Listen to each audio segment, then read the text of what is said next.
మీ కొరకు ప్రార్థన చేస్తే ఒక వ్యక్తిని గురించి ప్రభు నాకు జ్ఞాపకం చేశారు. ఎందుకో ఆ వ్యక్తిని గురించి జ్ఞాపకం చేసినప్పుడు ఇది ఎవరికి అవసరమో ఎందుకు అవసరమో అనేది ఒకవేళ నాకు తెలియకపోయినా పరిశుద్ధాత్మనికి తెలుసు. గమనించండి, ఒక దైవజనుడు, ఒక ప్రవక్త, ఆయన ప్రార్థన చేసుకుని ఒకరింటికి ఆయన వెళ్ళాడు.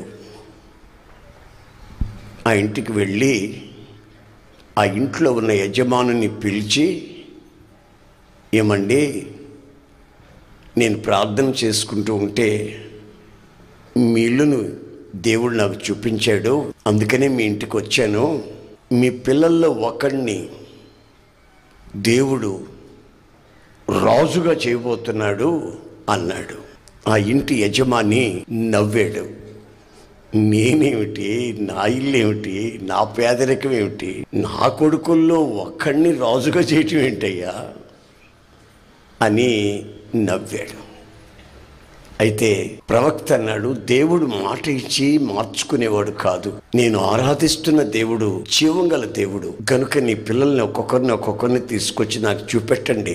ఎవరినో ఆయన ఎన్నుకున్నది, కోరుకున్నది ఆ వ్యక్తిని దేవుడు నాకు చూపిస్తాడు అని చెప్తే, ఇష్టం ఉండి ఇష్టం లేకుండా, సరే చెప్తున్నావు గనక పెద్దవాడివి అన్నట్టు ఒక్కొక్కరిని పిలిచాడు. వీడు పెద్దోడండి, మహా తెలివిగలవాడు, బలంగా ఉంటాడు, అన్ని విద్యలు ఆరితేరినాడు అని ఒక్కొక్కరిని పరిచయం చేస్తున్నాడు. ఈ ప్రవక్త కళ్ళు మూసుకొని ప్రార్థన చేసి, నా దేవా, నా ప్రభువా, ఇతన్నేనా నీవు కోరుకుంది అని అంటే, చిచి ఇతన్ని కాదు అని జవాబు వస్తుంది. మరి పెద్దోడు తర్వాత చిన్నోడు తర్వాత వాడు ఇంచుమించు అందరూ అయిపోయారు. అయిపోయిన తర్వాత ప్రవక్తకి కొంచెం బాధ కలిగింది. నేను ఇంట్లో ప్రార్థన చేస్తుంటే ఏమో ఒక కొడుకుని రాజుగా అభిషేకిస్తాను అన్నాడు, ఇక్కడికి వచ్చి వాళ్ళందరిని చూస్తే ఇతను కాదు అంటాడు. ఏమిటి అర్థం, నా మాట పోయింది కదా అని బాధపడిపోతూ, బాబు నీకు ఇంతమంది పిల్లలు ఉన్నారా, ఇంకా ఎవరైనా ఉన్నారా అని అడిగాడు. ఆ ఉన్నాళ్లే ఓ పనికిమాలినోడు, వాడు దేనికి పనికి రాకపోతే ఆడికి 4 గొర్రెలు కొనిపెట్టి వాడిని అడవికి తోలేను, వాడిని పిలిపించండి అంటాడు ఈయన.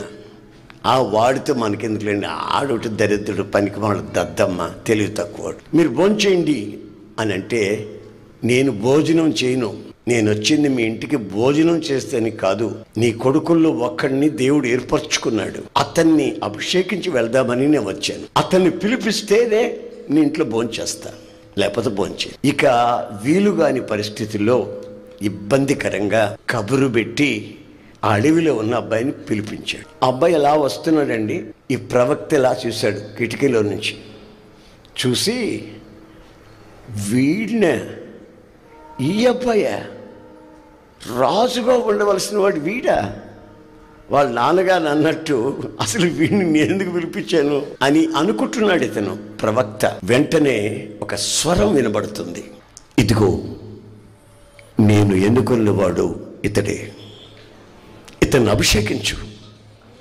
మనుష్యులు పై వేషాలు చూస్తారు, నేను హృదయపు అంతర్భాగాన్ని చూస్తాను. పై వేషాలు చూసేవాడిని కాదు, నేను హృదయాన్ని చూసేవాడిని. పిలవతన్ని, అతన్ని అభిషేకించు. వెంటనే దైవజనుడే తత్తరపోయాడు. ఒక్కసారి ఆలోచించండి, కుటుంబంలో కూడా విలువలేని మనిషి, అన్నదమ్ముళ్ళు కూడా అసహ్యంగా చూస్తారు, బంధువుల మధ్యలో కూడా విలువలేని మనిషి. కనీసం ప్రవక్త కూడా అతన్ని చూసి వీడా అని నివ్వెరపోయాడు. ఆ స్థితిలో ఉన్న మనిషిని దేవుడు చూశాడు. ఎందుకంటే తన అంతరంగములో ఉన్నటువంటి ఆధ్యాత్మికమైన చింతన, తలంపు ఏమిటో ఆయనకు తెలుసు. పైకి కొంతమంది భక్తి గల వారి వలె ఉంటారు, కానీ భక్తిలో ఉన్న శక్తిని ఆశ్రయించిన వాళ్ళు అరుదుగా కనిపిస్తారు. భక్తి గల వారి వల్ల నటించడం అనేది హిపోక్రసీ, అదొక వేషధారణ లాంటిది.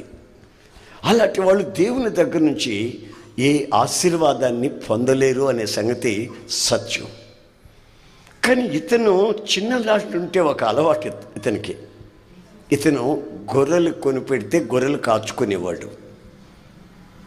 గత నెలలో నేను బెత్లెహేములో ఈ దావీదు గొర్రెలు కాచుకునే ఆ పొలాల్లో తిరుగుతూ ఉన్నా. నేను గత నెల ఆ షెపర్డ్ ఫీల్డ్స్లో తిరుగుతూ ఉన్నా. వాళ్ళు ఎక్కడెక్కడ చలి కాచుకుంటారు, ఎక్కడెక్కడ గుహల్లో చలికాలం ఉంటారు, అవన్నీ చూస్తూ ఆ ప్రాంతాల్లో తిరుగుతూ ఉన్నా. సరిగ్గా యెరూషలేముకి 7 లేక 8 కిలోమీటర్లంత దూరం ఉంది బెత్లెహేం. అది యూదయా దేశపు బెత్లెహేం. ఈ పొలాల్లో నుంచి ఇలా చూస్తే యెరూషలేము కనబడుతుంది. యెరూషలేములో ఒక కొండ, ఎత్తైన కొండ అది కనిపిస్తుంది. ఆ కనిపిస్తున్న కొండ మీద ఒక చిన్న కుగ్రామం, అబూసలేం అనే ఒక చిన్న కుగ్రామం. అక్కడ ట్రైబల్స్ ఉండేవాళ్ళు. ఆ కొండని చూడటం, ఆ యొక్క చిన్న గ్రామాన్ని, ఆ కొండ మీద ఉండేదాన్ని చూడటం, ఈ చిన్నవాడైన దావీదు గొర్రెలు కాచుకుంటూ ఒక ఆశ పెట్టుకున్నాడు. ఆ ఎక్కలేని కొండని నన్ను ఎక్కించావంటే నేను అక్కడ నీకొక మందిరం కడతాను అని పలుసార్లు ప్రార్థన చేసుకుంటూ ఉండేవాడు. మీరు కావాలంటే తన కీర్తనలు ఈ పదాలు అక్కడక్కడ వాడుతాడు. ఎక్కలేనంత ఎత్తైన పర్వతానికి నన్ను ఎక్కించు. అసలు ఎవడెక్కగలడు ఇంత ఎత్తు పర్వతాన్ని? నేనా ఎక్కలేను, మరి నువ్వు ఎక్కించు, నేను నీ కొరకు ఒక మందిరం అక్కడ కడతాను అనే చిన్ననాటి నుంచే ఆ యొక్క ఆలోచన. అంతేకాక వాళ్ళ పితరులు ఉన్నారండి, పెద్దలు ఉన్నారు. ఆ పెద్దల దగ్గరికి వెళ్ళి కూర్చునేవాడు. ఈ తాగుబోతుల దగ్గరికి వెళ్ళి కూర్చునేవాడు కాదు, ఈ పేకాటి వాళ్ళ దగ్గరికి కూర్చునేవాడు కాదు. ఈ రకరకాల పిచ్చులు ఉంటాయి చూడండి, రాజకీయ పిచ్చులని, సినిమా పిచ్చులని, ఇట్లా దరిద్ర పిచ్చులని ఉంటాయి కదా, ఈ వెరితనం. అట్లాంటి వాళ్ళ దగ్గరికి వెళ్ళి మనోళ్ళు కూర్చుంటారు. ఏదేదో కార్యాలు తెలుసుకుంటారు. ఆ సినిమాలు ఈడెవరు, ఆ హీరోయిన్ ఎవరు, ఈ డైరెక్టర్ ఎవరు, ఆ సంగీతం వాడు ఎవడు, ఈడెవడు, ఏ సినిమాలు ఎవడెవడు ఎప్పుడెప్పుడు ప్రారంభించాడు, ఎప్పుడు ముగించాడు, ఎప్పుడు చచ్చాడు, ఎప్పుడు భార్యను వదిలిపెట్టాడు, ఇంకోదాన్ని ఎప్పుడు చేసుకున్నాడు, ఎన్ని లక్షలు ఇచ్చి విడుదల చేసుకున్నాడు కేసులు. ఈ గొడవలు కొంతమందికి నచ్చుతాయి, అదే వెతుకుతా తిరుగుతారు కొంతమంది. ఇది దావీదు జీవితంలో గమనించినట్లయితే తమ పితరులు దేవునితో నడిచారు. ఆ నడిచిన సంభవాలన్నిటినీ కూడా అడిగి తెలుసుకునేవాడు. తాతయ్య, మీ ఎదుట ఎర్ర సముద్రం 2 పాయలైపోయిందంటగా, అది ఎలాగైంది? ఏదో గాలి వచ్చిందిరా, ఈ సముద్రం అలాగ లేచిందిరా, ఆరిన నేల కనబడిందిరా. తాతయ్య, అక్కడ పీతలు కనబడలేదా మీకు? చేపలు కనబడలేదా? అసలు బురద కూడా లేదా తాతయ్య? లేదురా, ఆరిన నేలలా వచ్చిందిరా. తర్వాత ఏమైంది తాతయ్య? వాళ్ళు తరుముకున్నారు, మేమేమో అద్దరికి వెళ్ళిపోయాం, వాళ్ళ మీదకి సముద్రం వచ్చేసింది, వాళ్ళు కూలిపోయి సముద్రంలో చచ్చారా అని. దేవునికి స్తోత్రం అన్నాడు. అలా మేము ప్రయాసపడి ముందుకొచ్చాం. మంచినీళ్ళు తాగుదాం అనుకున్నాం. మంచినీళ్ళు తాగుదామని నాకు దగ్గరికి వస్తే అవే చేదు, నోట్లో పెట్టేదానికి లేదు. అప్పుడు ఏం చేశారు? ఏం చేసామంటే మా నాయకుడు ఒక కొమ్మ ఇరిసి దాంట్లో వేశాడరా. అబ్బో, ఆ నీళ్లు, చేదుగా ఉన్న నీళ్లు మధురమైపోయారా. తర్వాత ఏం జరిగింది తాతయ్య? అమ్మమ్మ నువ్వు కాసేపు చెప్పలేవు, తాతయ్య అలసిపోయినట్టున్నాడు అని అమ్మమ్మని, తాతయ్యని, వాళ్ళ పితరుల్ని అడిగి ఒక్కొక్క విషయం దేవునితో పితరులు ఎలా నడిచారు, వాళ్ళు ఎలా అనుభవించారు, దేవుడు వాళ్ళకి ఎంత సన్నిహితంగా ఉన్నాడు, ఇవన్నీ నేర్చుకుంటూ చెప్పుకుంటూ వింటూ వచ్చాడండి. చివరికి ఒక రోజున అరణ్యంలో, అడవిలో కూర్చొని అతనికి ఫిడైల్ వాయించే అలవాటు ఉంది. యెహోవా నా కాపరి, నాకు ఏమీ కలుగదు. ఇక గొర్రెల కాపరులందరూ వచ్చి యెహోవా అంటే ఎవర్రా అన్నారు. ఎవరో నాకు తెలియదు, మరి మా తాతయ్య దేవుడంట, మా అమ్మమ్మ దేవుడంట, వాళ్ళతో నడిచినప్పుడు వాళ్ళకి ఏ కొదువా రాలేదంట. రాత్రులు అగ్నిస్తంభం, పగలు మేఘస్తంభం. పరలోకం నుంచి దేవదూతల ఆహారం దిగొచ్చిందంట. వాళ్ళు తిన్నారు. 40 సంవత్సరాలు వాళ్ళు తిన్న ఆహారం చేత వాళ్ళు నడిచారు. కాళ్ళు వాసిపోలేదు, వాళ్ళ బట్టలు కూడా చిరిగిపోలేదట. ఇంత అద్భుతం చేసిన ఆయన్ని నేను కాపరిగా నిర్ణయించుకున్నాను. ఆయన్ని ఎప్పుడైనా చూసేవా? ఆ బాబా చూడలేదు, మా తాతయ్య చెప్తే వినడమే. బైబిల్ ఏమంటుందంటే వినుట వలన విశ్వాసం కలుగుతుంది. చెప్పలు కొట్టండి గట్టిగా. హల్లెలూయా. వినుట వలన ఏం కలుగుతుందండి? ఏమి వినాలి? సినిమా కథలు కాదు, ఈ పనికి మాలిన సీరియల్స్ కాదు వినాల్సింది, రాజకీయాలు కాదు వినాల్సింది. దేవుని కార్యక్రమాలు వింటే ఆలోచన, ఆ మాట నీ జీవితంలో ఆధ్యాత్మికమైనటువంటి విశ్వాసాన్ని కలుగు చేస్తాయి. ఆ విశ్వాసం మహాపరిశుద్ధమైన విశ్వాసమై మీ వ్యక్తిగత జీవితంలో మీ కాళ్ళు జారిపోనివ్వకుండా పవిత్రత వైపు నడిపిస్తాయి. ఆ మాటలు వినాలి. అవి విన్నందువల్ల ఇతనికి విశ్వాసం కలిగి ఒక నిర్ణయానికి వచ్చేసాడు. ఏమిటంటే మా తాతయ్య దేవుడు, అమ్మమ్మ దేవుడు యెహోవా, ఆయన నాకు కాపరి. వీళ్ళందరూ అంటారు, ఒరే మనమే కాపర్లమే, మనకు ఇంకొకడు కాపరేమిట్రా, మనమంతా కాపర్లం కదా. అదే మీకు తెలియంది, నాకు తెలిసింది. నేను కాపరి గనుక నా గొర్రెల్ని పచ్చిక బయళ్లలో పడుకోబెట్టి మేపుతున్నా. ఆయన నాకు కాపరైతే నన్ను కూడా పచ్చిక బయళ్లలో కూర్చోబెట్టి మేపుతాడు కదా. నేను స్ఫటికము వలె నిర్మలమైన నీటి దగ్గర నా గొర్రెలు నడుపుకుంటా, ఎందుకంటే వాటికి జబ్బు చేయకుండా మంచి నీటి దగ్గర నడుపుతా. మరి ఆయన నాకు కాపరైతే, నేను గొర్రెని అయితే నిర్మలమైన నీటి దగ్గర నడిపిస్తాడు కదా. అందుకని నా గొర్రెల్ని నేను ఎలా కాపాడుకుంటున్నానో, నేను గొర్రెనైతే ఆ కాపరి నన్ను అలా కాపాడుకుంటాడని మా తాతయ్య, అమ్మమ్మ చెప్పినటువంటి, మా పితరులు చెప్పినటువంటి చరిత్రల వల్ల నేను అంతవరకు తెలుసుకొని అది నేను పాటపాడి ఆనందిస్తున్నాను రా బాబు అన్నాడు. అందుకే ఆ కీర్తనలో అదే పదాలు వాడాడు. దేవునికి స్తోత్రం కలుగునుగా. అదే పదం వాడాడు. అప్పుడెప్పుడు నేను ఒక పదం వాడా, సర్వోన్నతుడా నీవే నాకు ఆశ్రయ దుర్గము. ఎందుకు వాడాను ఆ పదాన్ని తెలుసా? నేను ఆ రోజున సింగపూర్లో ఫ్లైట్ ఎక్కి సౌత్ కొరియా వెళ్తున్నా. పాల్ యాంగిచో చర్చి దగ్గరికి వెళ్తున్నా, మీటింగ్లో పాల్పొందామని. పైకి వెళ్ళిపోయిన తర్వాత ఈ దేశం దాడుతున్నాం, ఆ దేశం దాడుతున్నాం, ఇన్ని అడుగులు ఎత్తులో ఉంటున్నాం అని చెప్తున్నారు. శుభ్రంగా నేను కూర్చున్న దగ్గరికే తీసుకొచ్చి భోజనంలో అరేంజ్మెంట్ చేశారు. చక్కటి భోజనం పెట్టారు, ట్రే తీసుకొచ్చి పెట్టారు. అప్పుడు నాకు అనిపించి ఇంత ఎత్తులో ఎగిరిపోతూ ఉంటే ఇక్కడ రాజభోజనం నుంచి పెట్టారు రా బాబు, వీళ్ళు డబ్బులుగానే అడుగుతారేమో అనుకున్నా. తర్వాత పక్కన ఆయన అన్నాడు, డబ్బులు అడగరు, టికెట్లోనే ఉన్నాయి ఇవన్నీనో తినేయమన్నాడు. అప్పుడు ఆ ఆహారం తినేసా. తిన్న తర్వాత నాకు సంతోషం ఎక్కువైపోయి, ఇక్కడ ఉంటేనే ఈ సంతోషం, ఈ ఆనందం అయితే మరి సర్వోన్నతుడు అని నీ దగ్గర నేను ఉంటే అది ఎలా ఉంటుందని ఊహించి ఆ పదాన్ని అక్కడ ఉపయోగించడం జరిగింది. అలాగే దావీదు కూడాను తను విన్న విషయాన్ని, తన పితరులు అనుభవించిన విషయాన్ని విని విశ్వసించి దానిని తన పాటల్లోకి తీసుకొని వచ్చి ఆ పాడుకోవటం ఆయన అలవాటుగా మారింది.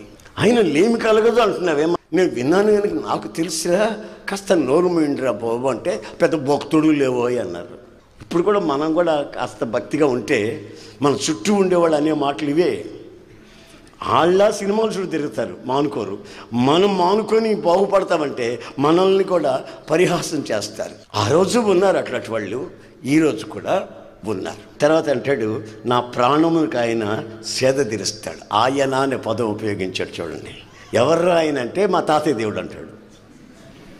ఎవర్రా ఆయన అంటే మా అమ్మమ్మ దేవుడు అంటాడు. కానీ నేను ఆయన చూశానని కానీ నాతో మాట్లాడాను కానీ నాకు ఆయనకి సన్నిహిత సంబంధాలు ఉన్నాయని కానీ చెప్పలేడు. కారణం ఏంటంటే విన్నాడు కనుక విశ్వాసం కలిగింది.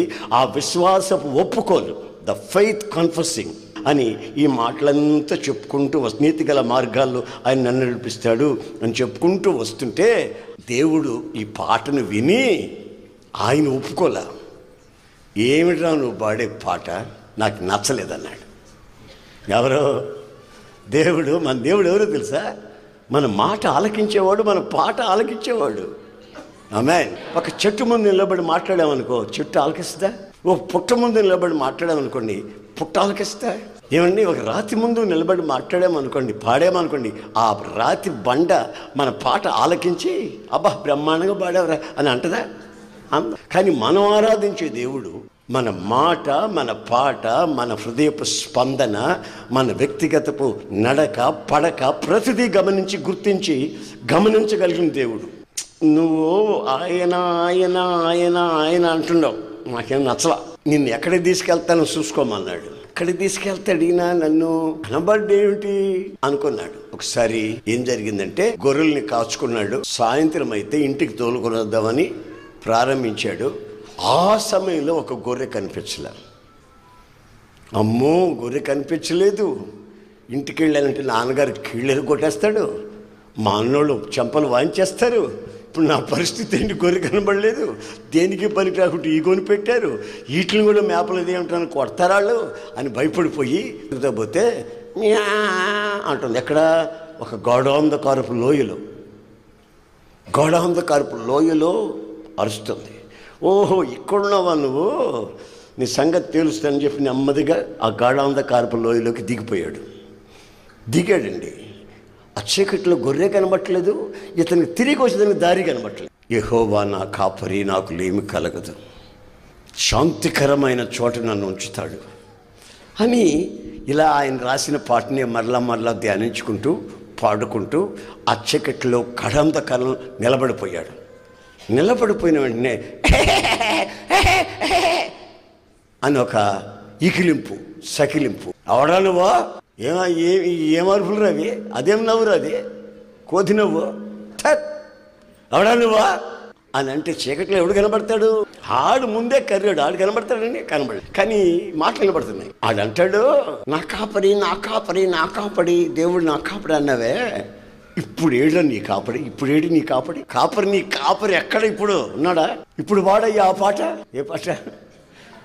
యెహోవా నా కాపరిని ఇప్పుడు వాడా అంటాడు. రేయ్ సైతంగా, ఒరే కరుడా, పాడతాం లేదు చూడరా అని ఆ చీకట్లో యెహోవాయే నా కాపరిగా నాకేమీ